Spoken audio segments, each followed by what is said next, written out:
Hello students, welcome back to the channel Maths Flex. और आज हम पढ़ने वाले हैं क्लास 10th का क्वाड्रेटिक इक्वेशन। इससे पहले हमने ट्रिग्नोमेट्रिक चैप्टर कंप्लीट किया है, जिसकी वीडियोस यूट्यूब चैनल पे हमारे अपलोडेड हैं पहले से। अगर आपको ट्रिग्नोमेट्रिक चैप्टर समझने में कोई प्रॉब्लम आ रही हो, कोई क्वेश्चन ना सॉल्व हो रहा हो, या आइडेंटिटी प्रूविंग वाले क्वेश्चंस बहुत टफ लगते हो, तो आप वो वीडियो जाके देख सकते हो। उसके बाद आपको बहुत इजी लगने लगेंगे प्रूविंग वाले क्वेश्चंस।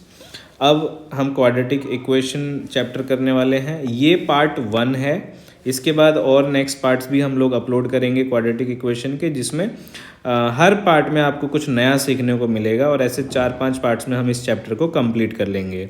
ये हमारा पहला पार्ट है। इसके अंदर मैं कोशिश ये कर रहा हूँ कि आपको इंट्रोडक्शन दूँ मैं इस चैप्टर का, ताकि आपको बेसिक्स क्लियर हो। क्योंकि कोई भी चीज़, किसी भी चीज़ को हम आगे प्रोसीड करना तब अच्छा रहता है जब हमारा बेसिक क्लियर हो, जब हमें उसके बारे में सारी चीज़ें पता हो। ठीक है, जैसे सपोज़ आपको इस डेस्टिनेशन पे पहुंचना है, तो अगर आपको इसका रूट पता हो तभी तो आप इजीली जा सकते हैं ना यहाँ पर। अगर आपको रूट ही नहीं पता हो, तो बहुत सारे डायरेक्शंस हो, तो आप किस डायरेक्शन में जाएंगे इस यहाँ तक पहुँचने के लिए आपको नहीं पता होगा। तो इसी तरीके से जब भी हम किसी चीज़ के बारे में पढ़ते हैं, हमें इंट्रोडक्शन पढ़ना बहुत ज़रूरी होता है, राइट। चलिए अब आगे बढ़ते हैं। क्वाड्रेटिक इक्वेशन की हम बात करते हैं। Quadratic equation a quadratic equation is an equation in which the highest power of the variable is 2. It means कि एक ऐसा इक्वेशन जहाँ पर वेरिएबल की जो हाईएस्ट पावर होती है वो 2 होती है। ठीक है, तो उसको हम क्या कहते हैं? Quadratic equation. ठीक है, अब तक जनरली हम जो पढ़ते आ रहे थे वो क्या था? एग्जाम्पल के लिए मैं अगर आपको बताऊं तो सपोज मान लीजिए 5x है और प्लस 7 है, ठीक है, इज इक्वल टू 0। तो इसके अंदर वेरिएबल क्या है? x। ठीक है, इसके अंदर वेरिएबल क्या है हमारे पास में? x। और x की पावर क्या है यहाँ पर? इसकी जो पावर है वो क्या है? वो है 1। ठीक है, और 1 अगर पावर हो तो इसको हम क्या कहते हैं? पावर को हम बेसिकली डिग्री कहते हैं। ठीक है, और 1 अगर पावर हो तो उसको हम क्या बोलते हैं? लीनियर। ठीक है, ये क्वाड्रेटिक नहीं होता है। ठीक है, और अगर मैंने आपको बोला कि 5x² अगर ये होता प्लस 7 होता, तो यहाँ पर पावर कितनी है? यहाँ पर पावर है 2। ठीक है, और इसको हम क्या बोलते हैं? क्वाड्रेटिक। ठीक है, इसको हम क्या बोलते हैं? क्वाड्रेटिक। तो अब मैं इसको पहले इरेज कर देता हूँ ताकि मैं और आपको अच्छे से समझा सकूँ। ठीक है, चलिए अब हम बात करते हैं। यहाँ पर ना एक वर्ड है इक्वेशन। इक्वेशन क्या होता है पता है आपको? इक्वेशन होता है, इक्वेशन बेसिकली इक्वल को कहते हैं, जहाँ पर दो एक्सप्रेशन आपस में इक्वेट कर रहे होते हैं। LHS में कोई एक्सप्रेशन होता है, RHS में कोई एक्सप्रेशन होता है, और वो दोनों आपस में क्या कर रहे होते हैं? इक्वेट कर रहे होते हैं। और इस पूरा जो सिनेरियो है, इसको हम क्या बोलते हैं? इक्वेशन बोलते हैं, राइट। अब हम दूसरी चीज़ बात करते हैं कि अब तक हम पढ़ते आ रहे थे 6x प्लस 7 या 5x प्लस 8 या 3x प्लस 9, इस टाइप के पॉलिनोमियल्स के बारे में पढ़ते आ रहे थे, इस टाइप के इक्वेशंस के बारे में पढ़ते आ रहे थे। लेकिन ऐसी क्या ज़रूरत आ पड़ी जो ये क्वाड्रेटिक इक्वेशन आ गया? ऐसा क्यों हुआ कि कोई एक नया इक्वेशन फॉर्म हुआ जिसमें स्क्वायर लगना स्टार्ट हो गया? ठीक है, क्वाड्रेटिक बेसिकली क्या होता है? पावर 2 यानी कि स्क्वायर। तो क्या होता है कि लाइफ में भी और मैथमेटिक्स के पॉलिनोमियल में भी एक वैल्यू से, 1 वैल्यू से काम नहीं चलता है। ठीक है, 1 वैल्यू से काम नहीं चलता है, कभी कभी 2 वैल्यूज़ की ज़रूरत पड़ती हैं। ठीक है, और इसीलिए ये क्वाड्रेटिक इक्वेशन फॉर्म हुआ। जैसे कि अगर मैं इसको लिख दूँ 6² प्लस 7, ठीक है, मैं लिख दूँ इसको 5² प्लस 8, या मैं इसको लिख दूँ 3x² प्लस 9। तो इन सब में क्या है? इन सब में x की जो वैल्यूज़ होंगी, ठीक है, x की जो पॉसिबल वैल्यूज़ होंगी, पॉसिबल वैल्यूज़ होंगी वो डिग्री पे डिपेंड करेगा कि उसकी डिग्री कितनी है। ठीक है, तो अब जैसे कि यहाँ पर नीचे मैं डिग्री की बात कर रहा हूँ। डिग्री क्या होता है? डिग्री जो होती है वो होता है highest power of the variable. Variable मतलब उस पॉलिनोमियल में जो भी वेरिएबल है उसकी जो हाईएस्ट पावर होगी उसको डिग्री बोलेंगे।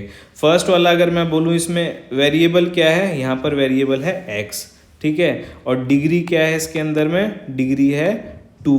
तो 2 है तो इसको हम क्या बोलेंगे? क्वाड्रेटिक। क्या बोलेंगे इसको? क्वाड्रेटिक। और यहाँ पर डिग्री क्या है? 1। तो 1 को हम क्या बोलते हैं? लीनियर। ठीक है, तो यहाँ तक आई होप आप लोगों को समझ में आ गया होगा, है ना। अब हम नेक्स्ट आगे बढ़ते हैं। अच्छा, एक और छोटा सा एग्जाम्पल और दे देता हूँ मैं ताकि आपको और थोड़ा सा अच्छे से क्लियर हो जाएगा। सपोज अगर मैं बात कर रहा हूँ क्वाड्रेटिक इक्वेशन की, ठीक है, यहाँ पे मैंने बोला कि अगर x की पावर 2 हो तो पॉसिबल होता है कि इसका मतलब होता है कि 2 पॉसिबल सॉल्यूशन निकलेगा, ठीक है, और वैल्यू निकलेगी। तो ये कैसे होता है, क्या मतलब है इसका? सपोज मैं आपको एग्जांपल दे देता हूँ एक कि x की पावर 2 है इज इक्वल टू में 4 है, ठीक है, तो x इज इक्वल टू क्या हो सकता है? ये अगर मैं इसको √4 लिखूँ तो ये 2 भी हो सकता है और -2 भी हो सकता है, दोनों हो सकते हैं ना। तो इसलिए मैंने आपको कहा है कि अगर पावर 2 है तो उसके 2 सॉल्यूशन भी निकल सकते हैं। ठीक है, अब नेक्स्ट टॉपिक पे आते हैं, general form of a quadratic equation. General form of a quadratic equation जो होती है वो होता है ax² + bx + c। ठीक है, अब आप इसके अंदर ना ये प्लस जो साइन है ना बीच के, इस पे आप इतना ध्यान मत देना, ये चेंज भी हो सकता है, ज़रूरी नहीं है प्लस ही रहे। आपको ये देखना है कि इसके अंदर आपको ना वेरिएबल दिया हुआ है, एक तो ये x क्या है हमारा? वेरिएबल, ठीक है, और a इसके अंदर जो हमारे पास में a है, b है और c है, ये क्या है? ये हमारी कांस्टेंट वैल्यू है, कांस्टेंट टर्म है, ठीक है, ये न्यूमेरिकल वैल्यू होगी। तो यहाँ पर जो a होगा या b होगा या c होगा, ये तीनों जो हैं वो रियल नंबर्स ही होंगे। ठीक है, ये कोई भी रियल नंबर हो सकता है, ठीक है, लेकिन जो a होगा वो 0 के इक्वल नहीं होगा। ठीक है, 0 के इक्वल नहीं हो सकता है। क्यों? मैं अगर इसका जवाब पूछूं क्यों, ठीक है, तो आप क्या बोलोगे? अगर मैंने बोला कि 0x² + 7x + 8 है तो ये 0x² तो 0 हो जाएगा, यानी कि नेक्स्ट स्टेप में क्या बचेगा हमारे पास में? 7x + 8। और क्या ये क्वाड्रेटिक इक्वेशन है? तो ये नहीं है, इसलिए a 0 नहीं हो सकता है। लेकिन हाँ, b 0 हो सकता है। अगर मैं आपको बोलूँ कि ये 5x² है, प्लस में यहाँ पर मैंने बीच वाली वैल्यू नहीं दी और प्लस का मैंने 8 लिख दिया, तो आप क्या कर सकते हो? Is equal to 0। तो अगर जब भी आपको यहाँ पर bx या c ये वैल्यू ना दी हो तो इसको आप 0 कंसीडर कर सकते हो। ठीक है, तो इसमें क्या करेंगे हम? 5x² एज इट इज़ रहेगा और इसकी जगह पे हम लिख सकते हैं 0x, ठीक है, +8 इज इक्वल टू 0। तो b 0 हो सकता है, c भी 0 हो सकता है, लेकिन जो a होगा वो 0 नहीं हो सकता है। ठीक है, तो ये चीज़ें आपको याद रखनी है ताकि आप इसको अच्छे से सॉल्व कर पाओ।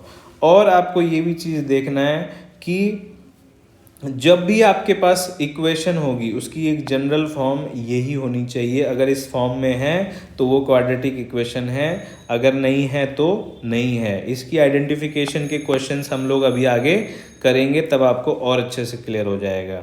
अब थर्ड पॉइंट पे आते हैं, 2 ways to solve quadratic equation. ठीक है, क्वाड्रेटिक इक्वेशन को 2 तरीके से सॉल्व किया जा सकता है। पहला तो है आपका क्या? पहला है फैक्टराइजेशन मेथड। क्या है? फैक्टराइजेशन मेथड, जिसमें आपने वो सुना होगा कि मिडिल टर्म स्प्लिटिंग वाला जो हमने क्वेश्चन किया था छोटी क्लासेस में, है ना, मिडल टर्म स्प्लिट वाला जो हमने काम किया था। तो ये हमारा हो गया फैक्टराइजेशन मेथड, ठीक है। दूसरा क्या है हमारा, क्वाड्रेटिक फॉर्मूला मेथड, ठीक है। क्या है दूसरा, quadratic formula method. Quadratic formula method में क्या होता है, इसके मिडल टर्म स्प्लिट के ज़रिए हम x की 2 वैल्यूज़ निकालते हैं ना, x की 2 वैल्यूज़ निकालते हैं, ठीक है। और या वैल्यूज़ रूट्स भी बोल सकते हो आप इसको, जो सॉल्यूशन होता है उसको वैल्यू बोल दो, रूट बोल दो, कुछ भी बोल सकते हो, ठीक है। तो क्वाड्रेटिक, ये तो हो गया मिडल स्प्लिट से x की 2 वैल्यूज़ निकालने वाला कॉन्सेप्ट। और क्वाड्रेटिक फार्मूला एक फार्मूला है जिसमें x की वैल्यू, x का फार्मूला लगा के हम 2 वैल्यूज़ निकाल सकते हैं, जो होता है -b plus minus under root b² minus 4ac upon में 2a, ठीक है। यहाँ पर a, b और c कहाँ से निकलते हैं आपके, ax² plus bx plus c is equal to 0। जब आपके पास एक जनरल फॉर्म होती है, यहाँ से आप a, b और c तीनों की वैल्यू निकाल लेते हो और आप इस फॉर्मूले के अंदर उसको पुट कर देते हो, तो आपके पास में x की 2 वैल्यू आ जाती है, ठीक है। 2 वैल्यू कैसे आती है मैं वो भी बता देता हूँ, 1 minute.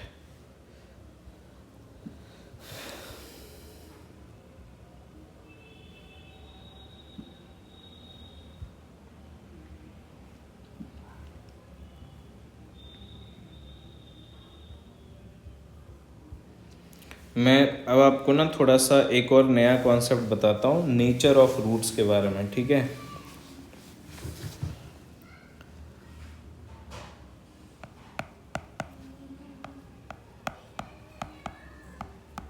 Nature of roots.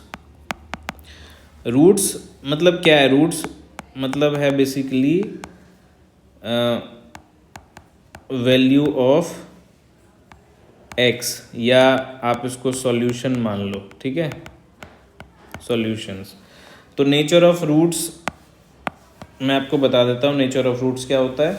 Nature of roots में हम लिख सकते हैं जैसे कि एक में d होता है, d बेसिकली होता है डिस्क्रिमिनेशन, डिस्क्रिमिनेंट बोल दो आप उसको, सॉरी डिस्क्रिमिनेशन गलत बोल दिया मैंने,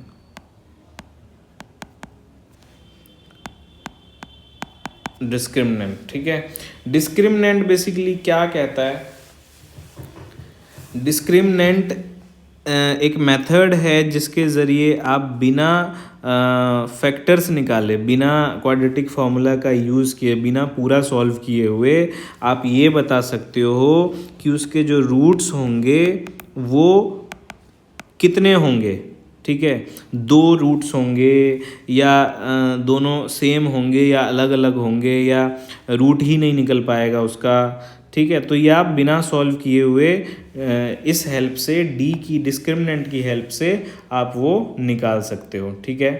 तो डी इसका निकालने का फॉर्मूला होता है, डी इज इक्वल टू होता है b² माइनस 4ac, ठीक है। अब नेचर ऑफ रूट्स क्या होता है, फर्स्ट सिनेरियो ये होता है कि जब आप ये सॉल्व करोगे a और b की और c की वैल्यू निकाल के जब इसमें पुट करोगे और जब आपका एक फाइनल आंसर आएगा वो अगर 0 से बड़ा होगा, ठीक है, तो इसका मतलब क्या है कि आपके 2 रूट्स निकलेंगे, 2 डिस्टिंक्ट रियल रूट्स होंगे, ठीक है, 2 डिस्टिंक्ट रियल रूट्स, ठीक है।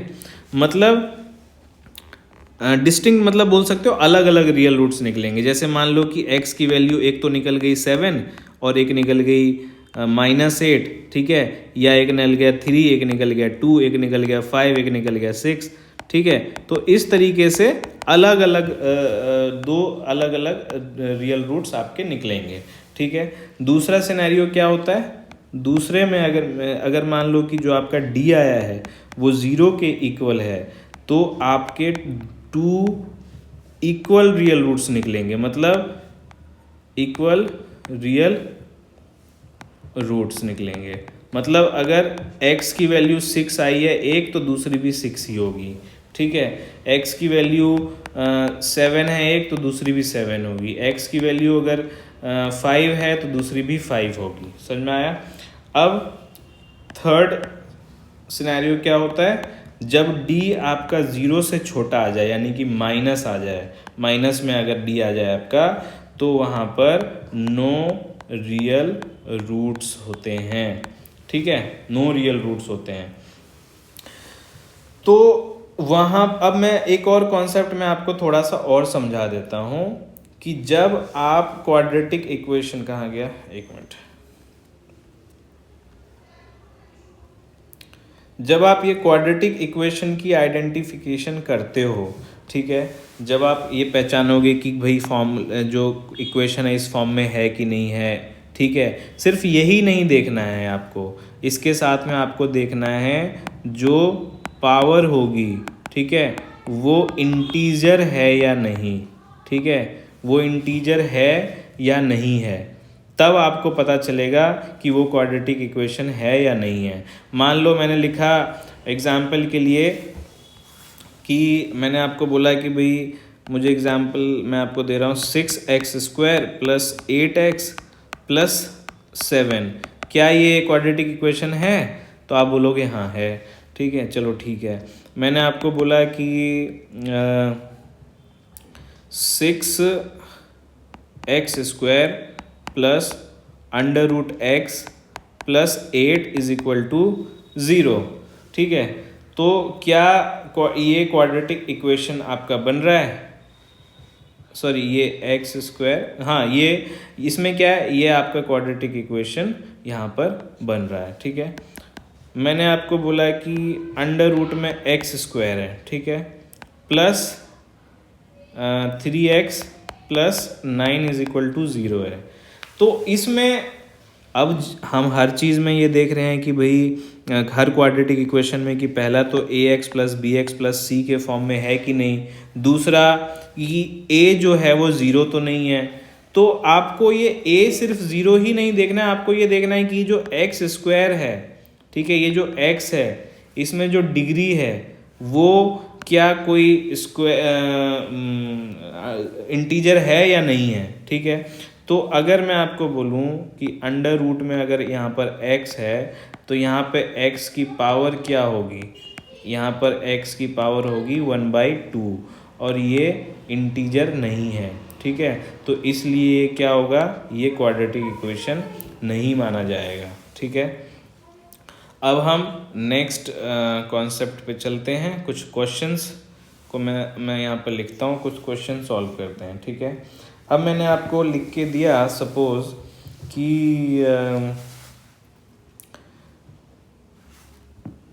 एक मिनट क्वेश्चन निकाल लो।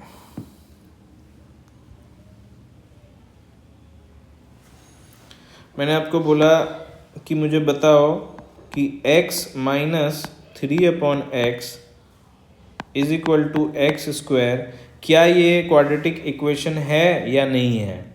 ठीक है, तो इसमें आप कैसे बताओगे, आप इसको सॉल्व करोगे, पहले तो इसको जनरल फॉर्म में लेके आओगे, तो यहाँ पर x आएगा, ये x² हो जाएगा, minus 3 is equal to x², ये x² minus 3 is equal to x इधर जाके मल्टीप्लाई हो जाएगा ये, और तो ये हो जाएगा हमारा x³।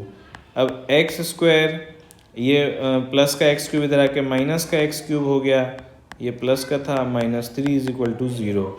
तो मैंने क्या बोला कि इक्वेशन की हाईएस्ट डिग्री 2 होनी चाहिए, तो ये इसमें हाईएस्ट डिग्री क्या है, 3 है, तो ये नहीं है, नो।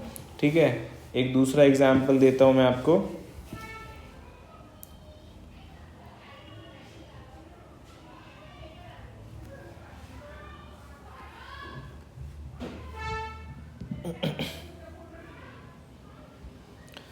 अब मैं आपको कहता हूँ कि भाई आपके पास में एक और प्रॉब्लम है, वो है x² minus 3 √3x plus 6 is equal to 0, और इसमें x की वैल्यू जो है वो है √3x और यहाँ पर x की वैल्यू जो है